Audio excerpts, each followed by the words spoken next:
में जो आपदा हमारे गांव में आई थी ग्राम सभा कॉल में, वो उसकी लंबाई जो है लगभग 1 किलोमीटर थी और चौड़ाई जो है कि 1.25 किलोमीटर हम बताएंगे। ऊपर जो बड़ा सा पेड़ दिख रहा है वो जो है कि लगभग ये मानिए जो बराबर के खेत हैं उनमें जो है कि लगभग 3-3.5 फीट की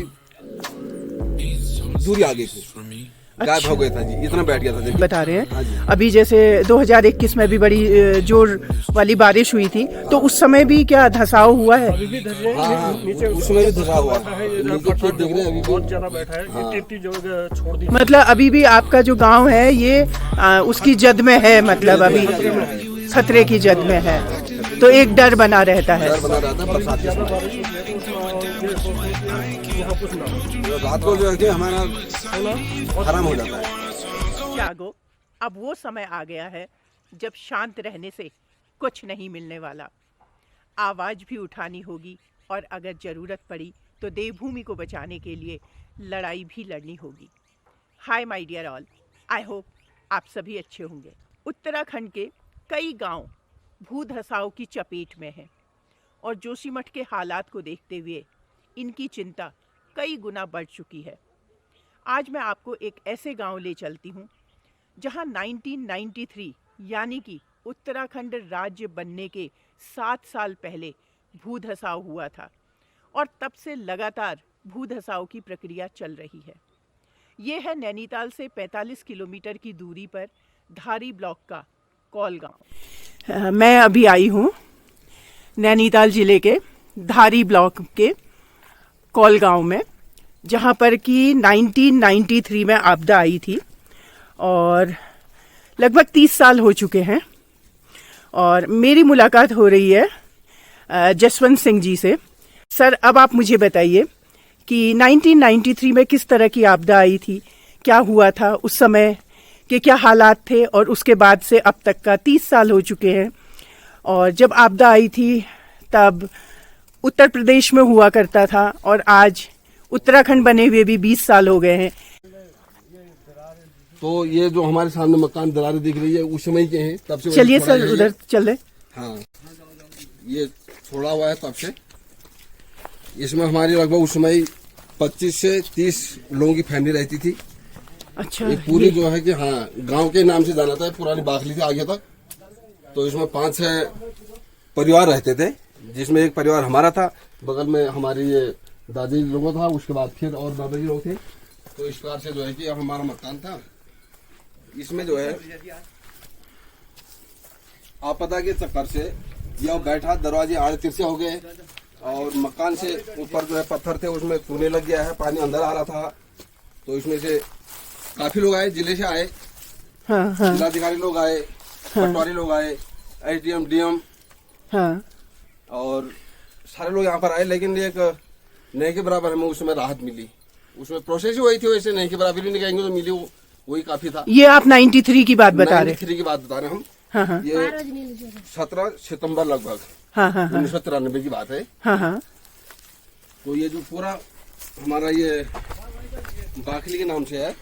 अच्छा। हाँ, तो ये एक फैमिली ये हो गई, एक ये हो गई, एक ये थी, एक आगे और थी, यानी कि 1 2 3 4 फैमिली यहाँ पर हम रहते थे। तो 4 फैमिली में लगभग उस समय 65-70 आदमी रहता था। 65-70 आदमी हाँ रहता उस समय की बात है। ये जो हमें पूरा दिख रहा है ये? हाँ जी, हाँ। इस बाखली में आपके? हाँ। अच्छा। इस पूरी बाखली में इतने लोग रहते थे। तो उसके बाद जो है कि लगातार उस समय लगभग मेरे ख्याल से 10 दिन और 10 रात, यानी कि लगातार कंटिन्यू बारिश रही, तब ये जमीन बैठी। हाँ, तो इसका कारण ये रहा। उसके बाद फिर हमने छोड़ा, हम पंचायत भवन में रहे लगभग 1.5-2 साल। तो उसके बाद जो है कई बार और बैठ गई, यानी कि 2-3 बार और बैठ गई जमीन। हाँ जी, उसके बाद जब बारिश होती होगी। हाँ, उसके बाद इनने ये डेवलप किया, इनने इसमें बरामदा निकाला, उसके बाद ये जमीन फिर बैठ गई। तो इनको उसके बाद छोड़ के जाना पड़ा। आगे वो मकान है, वो उस पर रह रही है। अच्छा, यहाँ से छोड़ के जाके दोबारा फिर जाना पड़ा इनको, यानी 10-12 साल के बाद फिर चले गए यहाँ से। हाँ, उसके बाद इन्होंने कोशिश करी, लेकिन फिर जब जमीन बैठी तो फिर बेबस हो गया। तो उसके बाद वो आगे चले गए, वहाँ मकान बना लिया। तो यहाँ पर की ये कहानी रही मैम उस समय की। तो अभी भी हमें इसमें डर लगता है कि अब रह तो रहे हैं, जाए कहाँ, कहीं पर कोई ऐसी व्यवस्था नहीं है। जब भी बारिश का मौसम आता है, ज़्यादा बारिश होती है तो पानी का बहाव तेज़ होता है, तो हमें जो है कि डर सा लगता है कि पता नहीं क्या पता वही और हो जाए दोबारा, लेकिन समय निकालना है, इसी गुजारा कर रहे हैं। सर तो आपके उसके बाद जब हमारा उत्तराखंड राज्य बना है, हाँ जी, उसके बाद सरकार का क्या वो रहा है, रवैया रहा है? उत्तराखंड के बाद हमारे साथ कोई रवैया नहीं रहा सरकार का।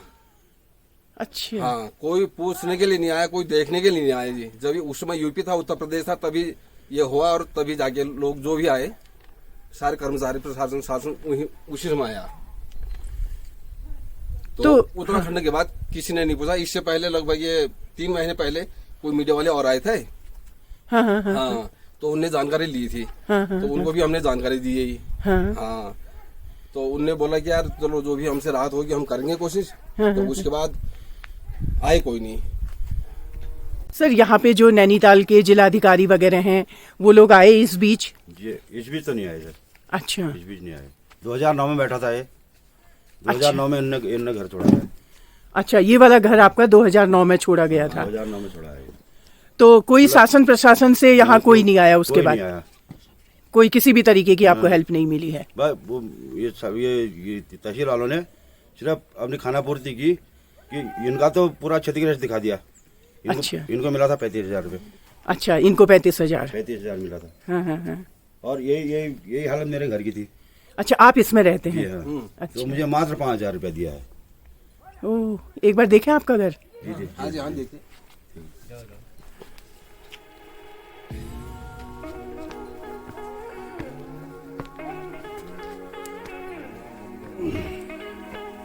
चलिए। ये आपके इसमें सब क्रैक वगैरह आए हैं? ये 2009 में आया है। अच्छा, 2009 में। लाइट वगैरह तो होगी ना यहाँ? हाँ, लाइट है सर। हाँ, ये ऑन कर दे।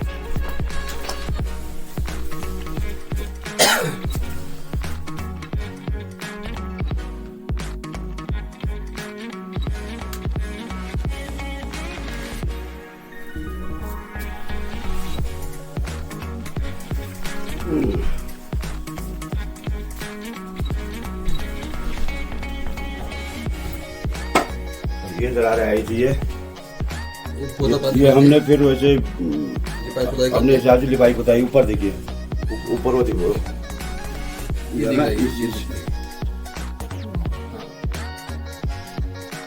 ये नीचे तक है।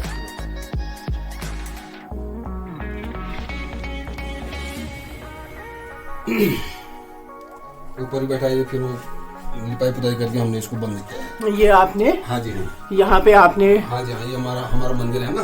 अपने हिसाब से आपने मरम्मत करके इसको मरम्मत कोशिश करके, की है। हाँ जी, हाँ। लेकिन ये दरारें वैसी ही भद्दा न लगे करके। भद्दा न लगे। हाँ जी, इधर मंदिर है मंदिर के हिसाब से मैंने घर नहीं छोड़ा। अच्छा। हाँ जी, ये हमारे 30-32 मुहासबा मंदिर है। अच्छा, ये मंदिर पूरे? हाँ जी, हाँ, अच्छा। हमारे 30-32 मुहारे इसमें पूजन करते हैं। अच्छा। हाँ जी। जो उस समय 93 की बात आप बता रहे हैं, तो जो राहत वाली बात है, हमें इंदिरा आवास के रूम में मिला था उस समय। अच्छा। हाँ जी, मेरे ख्याल से 12,000 था, 25,000 था, मुझे ध्यान नहीं है। 9,800 रुपये। हाँ, 9,800 रुपये। अच्छा, 1993 में मिला था। हाँ जी, हाँ।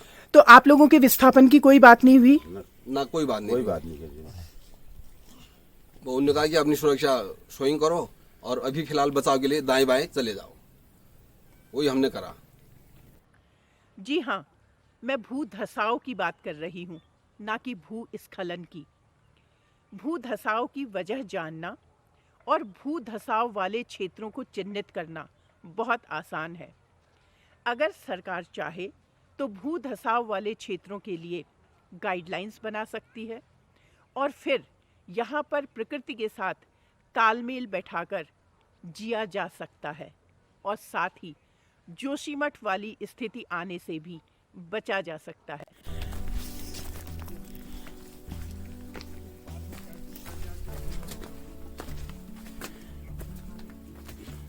इसमें आप रहते हैं? हाँ, इसमें रहते हैं हम। उसके बाद हमने इसको रिपेयर करके पन्नी डाल के इसमें हम अभी अपना गुजर बसर कर रहे हैं।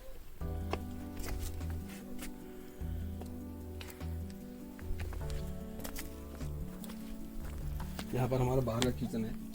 अच्छा, इस तरीके से आप रहते हैं। हाँ। मतलब आपने बाहर किचन बनाया है। हाँ जी हाँ, यहाँ पर किचन बना रखा हमने।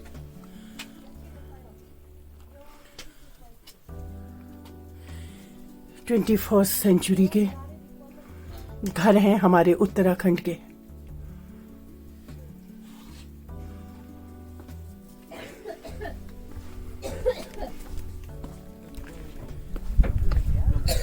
ये जो हमारा 1993 में आपदा आई थी उसके बाद का ये बना हुआ मकान है। अच्छा। तो इसमें जो है कि जो आज ये आप ये दीवार देख रहे हैं, जो ये चिनाई चल रही है, ये सीमेंट की जगह मिट्टी में होती थी। तो ओके। उस समय की बात। तो आज तो थोड़ा ये है कि लोगों के पास व्यवस्थाएं हो गई हैं या पैसा हो गया है तो सीमेंट में होने लगी है, लेकिन ये चिनाई फिर भी जो है कि मिट्टी में ही होती है। और ये मिस्त्री आज भी हैं, कर रहे हैं बेचारे। हाँ, मिलते हैं पर्याप्त गाँव में। लोकल से आपने पत्थर लिया होगा, हाँ जी, मिट्टी ली होगी। हाँ जी, हाँ। और ये छत भी मुझे नहीं लग रहा, छत में आपने कुछ किया, एक पन्नी सी डाली है शायद ना? बस खाली हमने वो धुंधार डाल के उसमें थोड़ा सपोर्टिंग करके ऊपर से हमने खाली पन्नी से ढक रखा ताकि अंदर पानी ना आए, थोड़ा सा हमारा। इस तरीके से आप अपना काम चला रहे हाँ हैं। जी हाँ, इस तरीके से हम अभी गुजर बसर कर रहे हैं। तो हाँ, चलिए चलिए कोई नहीं। ये आपका एक कमरा है, अंदर आपका छोटा सा किचन हाँ, है। एक दूसरा कमरा है। जो 2021 की बात है, मैं ऊपर से बहुत ज्यादा पानी इसमें आया। हाँ। तो पानी आने के साथ हमें रात को नींद आई थी, तो सोए थे, कोई पता भी नहीं चला। तो यहाँ से जो अंदर जाने का जो रास्ता है यह बंद हो चुका था, तो ब्लॉक हो चुका था। तो अच्छा, ये जो नौली के अंदर पानी जा रहा है। हाँ जी हाँ, अच्छा, हाँ। ये ब्लॉक हो गया था। हाँ। तो जब ये ब्लॉक हुआ तो रात को यहाँ से पानी इधर वो कट गया मेरी खेत की ओर। हाँ, हाँ। ये जो है मेरा खेत है, यहाँ से नीचे तक पूरा ये मेरा ही है। तो मैम यहाँ पर मेरे 2-3 पेड़ थे छोटे फूलन के, वो निकल चुके थे। ये अभी बैठा हुआ, हम सुधार नहीं पाए इसको। इसके बाद आगे गया, वो दिख रहा आगे, वहां से भी वो खेत मेरा गिर गया है। और उसके बाद फिर तीसरा नंबर आया खेत का, वहां भी जो है कि वो भी गिर गया। जब मैं सुबह उठा, मैंने देखा इतना पानी यहाँ से बह रहा था कि मैंने कहा यहाँ तो पानी आता ही नहीं था, क्यों, क्या कर रहा। तो मैं सुबह उठा, यहाँ लाया औजार कुदाल, तो मैंने इसका मुंह खोला, उसके बाद पानी को इधर को निकासी करी, तो तब जाके इधर को बचा हुआ। नहीं तो शायद मेरे ख्याल से पूरी मेरी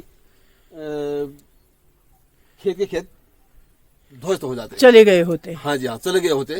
जो मैम हमने नाली बना रखी है, हाँ, हाँ, इस पे जो है कि हमारे विधायक राम सिंह कैड़ा जी के द्वारा यह 1.5 लाख रुपया मुझे दिया गया था। इस पे जो है कि मैंने 80 मीटर की नाली बना रखी है। अच्छा। हाँ चलते चले जी, ये 2.5 फीट ऊंची और लगभग 3 फीट चौड़ी है। हाँ, हाँ। और इस पर बरसात में इतना पानी आता है कि डर सा लगता है। डर सा लगता क्या है, डर ही लगता है। रात को हमारा खाना हराम हो जाता है, नींद आना मुश्किल हो जाता है। तो ऊपर से जो है कि बहुत ज़्यादा प्रेशर के माध्यम से इसमें पानी आता है, बिल्कुल ऐसी आवाज़ करता है कि पता नहीं बाहर शायद भूसा ला गया हो। ये यहाँ पर की कहानी है। बहुत ज़्यादा ऊपर से पानी आता है, लगभग अच्छा। 1 किलोमीटर ऊपर से, तो प्रेशर में आता है ये। तो इसलिए मैंने कहा विधायक जी से रिक्वेस्ट की, उन्होंने दिया भी, और तब से मुझे थोड़ा सा राहत मिली है। नहीं तो हमारे जो है कि दाएं बाएं के जो खेत हैं इनमें भूखड़ा हो जाता था पानी से। तो अब थोड़ा सा 2 साल से मुझे राहत मिली है।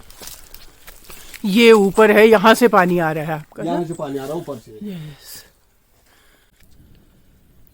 हम इस वीडियो के माध्यम से शासन प्रशासन को यही कहना चाहेंगे कि हमें जो है कि राहत दें, जिससे कि हमारा गुजर बसर हो सके और रहने का मकान हो सके।